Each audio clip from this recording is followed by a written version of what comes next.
welcome to A Foreigner in the Philippines. Well, first thing I've got to say is that somebody said, I prefer the new intro, not so depressing. Oh my God, was I depressing? Heavens, you couldn't have very far to go. Well, anyway, we are back to talking about the Canadian expat who got himself in some difficulties and came to us for help. And it raised lots of different aspects of help, and it's not just about whether the guy is Australian or Canadian or American or whatever he is. That's really not the point, and it's not the point as to whether he is telling the truth or whether he is scamming. It's not the point as to whether he really needs it. It's not the point as to whether he could go to the government. It's none of those things, really, when you think about it. And yet, it's all of those things. So, the real situation, and I thought that he made this quite clear, but apparently, judging by the comments, it didn't really come over as being that clear. He has made inquiries. He has a ticket taking him to Manila on the 8th of this month, March. So he's actually got it over right to Manila. And when he gets to Manila, he's going to have his visa problems sorted out. Now, obviously, there's been a terrific amount of mishandling here. He obviously, taking everything on its face value, if as he said, he gave a great deal of money to someone thinking that they were very trustworthy, and then finally got ripped off and found that nothing had been done, and he was in a lot of trouble. Because once you start to go out of status, then you start to incur penalties, and it's really just a cash register, you know. It's not one of those where they say, oh, well, why don't we just forget that one? Okay, you know, it's just between you and me. No, they don't do that.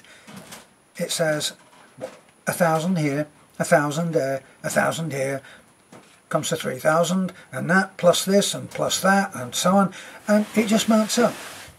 Now, what immigration are going to have to do through the embassy is what logic tells me that this is what will have to happen. He will go to the embassy and he'll throw himself on their mercy and say, look, I have to get home. I don't have the money. I've managed to get here. I've left some money with my wife or my girlfriend. We didn't feel that that was our business to be talking about that. But about whether it was his wife or his girlfriend, because he is in a committed relationship with that lady, and he stayed with her during the lifetime of that child. And that brings us to the most important part of this whole thing, and that is that he had made, perhaps for most of us, inadequate arrangements. He had bought in a couple of months of milk for the child, diapers, stuff that would probably cost a lot, and who knows, would be difficult for his lady to find the money for. Now, he has to assume when he gets back to Canada that he's not going to walk into a job unless somebody's been looking at our channel and said, oh, when he gets here we'll meet him at the airport and give him a great paying job that's better than anybody else. Yes, that might happen, of course. We all believe in the occasional miracle, don't we? He's going to have to search around, and he's going to have to find a job, and he's going to have to be able to pay back the government, because that's the way it goes. You go to the government, they say, the embassy, which is the Canadian government here in the Philippines, and you're going to have to tell them your troubles. And they're going to say, yes, well, we do understand, and this is what it's going to cost. Now, the price of the ticket is neither here nor there, but let's say that it's $1,000. Let's say it's $500. Let's say it's $25. If you haven't got it, then it may as well be $1 million. Okay, so they're going to pay his ticket. They're going to negotiate with the airline, and they're going to negotiate with immigration of the Philippines that will allow for this man to leave. And if it is that incurs some cost, then when he gets back to Canada, he's going to be handcuffed to that debt. They're not going to let him out of that. Plus, if you listen to what he said during the interview that we went to, that tiny little place that he was living in, if you listen to what he said there, it looks like a 2-year sentence on getting that money back. Now, is he going to be able, this is another question, is he going to be able to pay back the money that our 2 incredible, generous subscribers, fellow Canadians, have extended to him, 17,500 and something pesos? Is he going to be able to pay that back? Well, as one of those subscribers says, I believe it was him, said, well, my dad always used to say to me, if you loan somebody some money, consider it a gift, because if you get it back, it's a bonus. So that's how we're all looking at it. And the people who the subscribers who have donated that money for him to get him out of trouble, excuse me, have both agreed that if the money comes back, then we'll put it on a house for somebody who is in desperate need, which is what we've been doing. And we've just finished today, should have been the last nail knocked into house number 27. So who knows, by the time we get that money back, and I did try to make him commit to paying back that within, what was it, 2 months. He volunteered 2 months. At first, in the first interview, he volunteered that a likely time would be a month. I'd be able to do it in a month, it's not a problem. Apparently he has what he calls collectibles, and that is where he can go to them and say, hey, how about the money that you owe me? I need it myself now. And let's hope he gets it back, and let's hope that he prioritizes, which is what he indicated, that his partner and that little girl will receive enough money to be able to support themselves until such times as he gets back, which we assume that he will.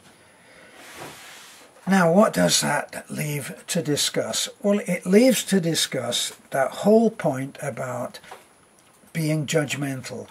And it's funny, we are all initially judgmental.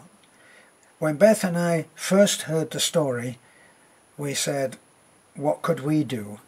What could we do that did not involve us being in a possible scam?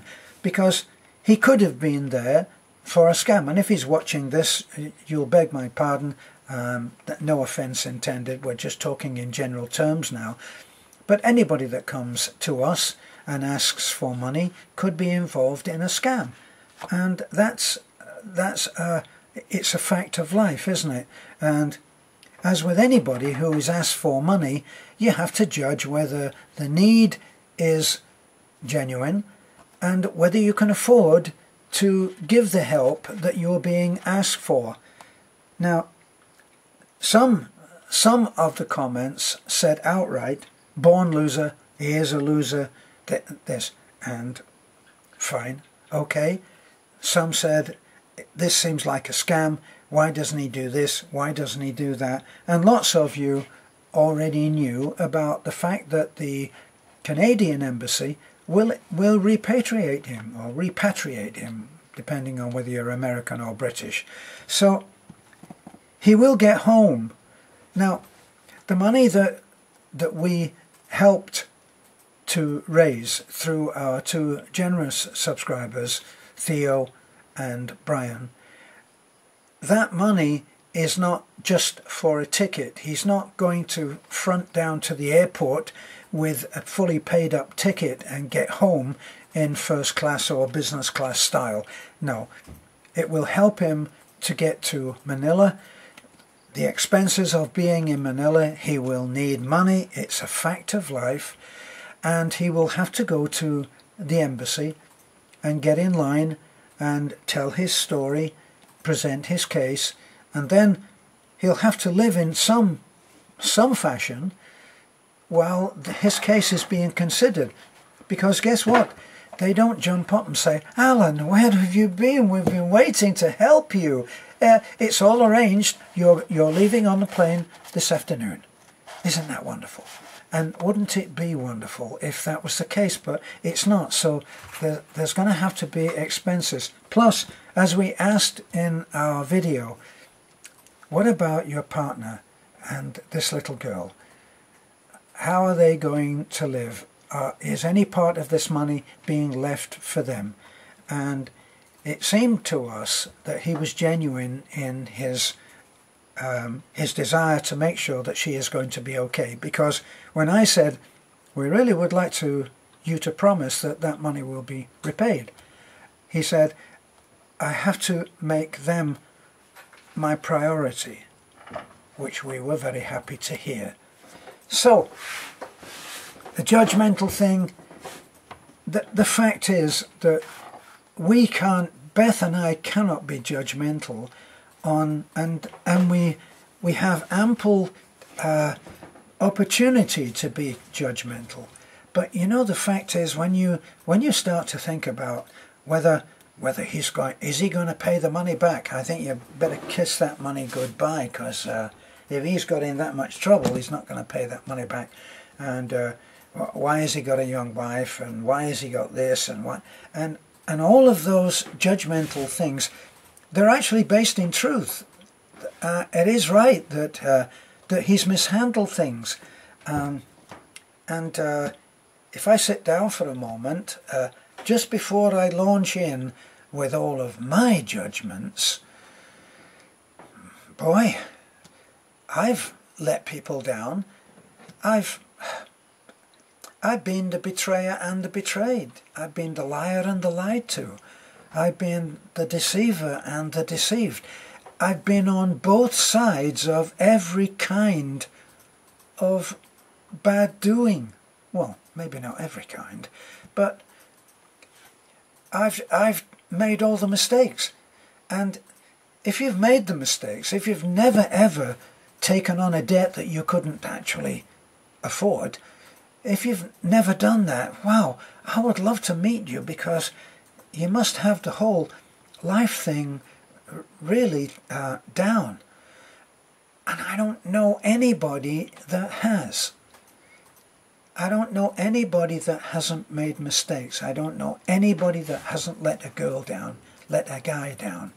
I don't know anybody who has not been, as the Americans say, and I love the American way of phrasing these things, I don't know anybody who hasn't been economical with the truth, has neglected to say what the whole situation is in order to get something that they need.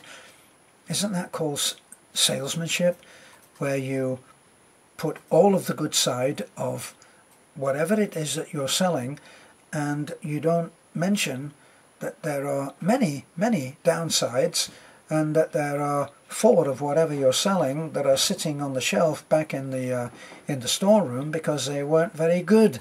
So it's so easy to be judgmental, and all of the judgments, boy, they're rapid fire. Talk about nanai and machine gunning. We can do it. All of us can do it. There are no exceptions. Everybody can level these judgments, and everybody can have those judgments leveled at themselves. When I was in Australia, I actually went and worked for a car company called Brian Burt Ford, and there was a very tough guy who was the ramrod for that entire thing. And in his sales training, he advised that we should never criticize another company. Brian Burt Ford, it's the best company in the world, you know, so don't go to ABC Ford or DFC or NHO, don't go to them because they're no good. No, don't do that. He said, because every time that you point a finger, look, you point a finger, there are 3 fingers pointing back at you. And if that doesn't stop you, or at least slow you down on making judgments, well, it should, and you are in a state of perfection which I can only aspire to. So this lesson for this guy, the only thing that makes this more in the moment, more I don't know, more about a kind of a reality that we can, as certainly as foreigners and as Filipinos, can relate to, is the fact that he is a foreigner, and foreigners are supposed to have it all together here. They're supposed to be realizing that they can't just have a young woman and not think about whether she is intelligent or educated, or is she just pretty? Is that all we're interested in? All of those things are all there to be considered, and yes, they're actually quite relevant, and hopefully at some point or other, I'm hoping that before I get old, I will get it all together. I'll be terminally honest. I will always, always be totally truthful. I'm hoping that I will have that together. Just to end off this, I'll quote something that I wrote and put on Facebook quite a time ago. And I said, I spoke to God this morning, had a long chat with him, and he was very nice to me, sinner that I am. And I asked him, God, can I be perfect? And he said, of course you can. I said, can I have perfect? Of course you can, he said, but perfect is on back order. A lot of people are looking for it and want it, so it might be a while before your perfect comes through. In the meantime, try being nice to everybody. This is a foreigner in the Philippines. Thanks for looking in. Humbly yours. Bye for now.